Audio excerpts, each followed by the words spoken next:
during this pandemic. Many members of our community have got used to the trees behind me.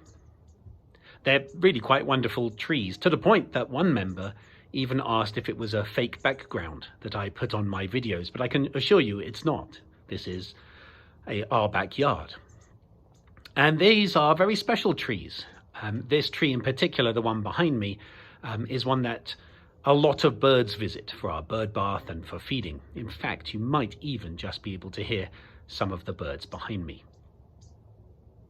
So it's quite difficult for me, for us as a family, that this tree, in fact, pretty much most of the trees that you can see behind me, have to come down next week because they are infected with bark beetle. They can't be saved. And that infection from bark beetle has come about through drought, which has come about through climate change. And that seems to be a particularly appropriate metaphor, I think, for COVID, for this pandemic.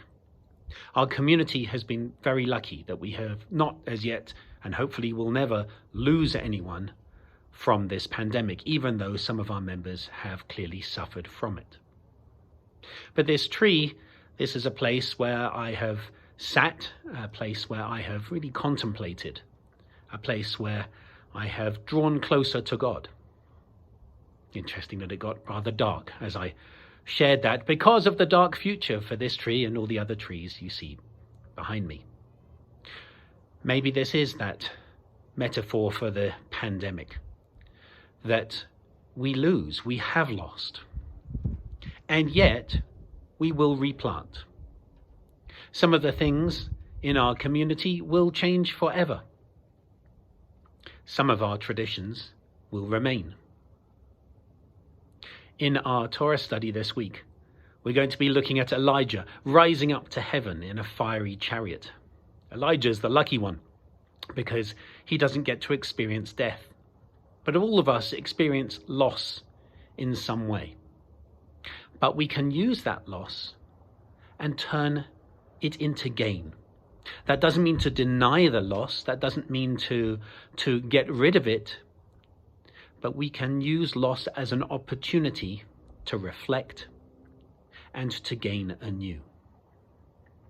So even though these beloved trees behind me are coming down, we will replant different trees, and hopefully with care, love, and attention, they will grow as well.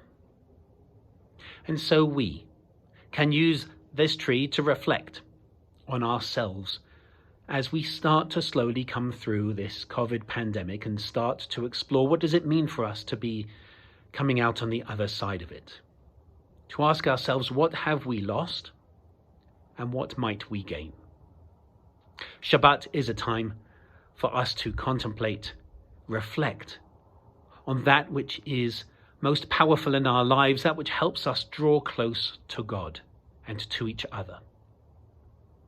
So let's use this Shabbat to reflect on what it means for us to have lost during the pandemic and what we might gain after this pandemic as we move slowly out of it. We can't be Elijah. We can't escape loss, but we can grow from it. New life can grow from old. Our Kabbalat Shabbat service starts at 6:30 this evening. I hope that you will join us for a sermon on Parades, on the orchard, the paradise place explored by 4 different rabbis, thereby connecting us to our tree theme. And I hope you join us tomorrow morning for our Torah study at 9, studying Elijah, and our Shabbat Shacharit service at 10:30. I wish you Shabbat Shalom.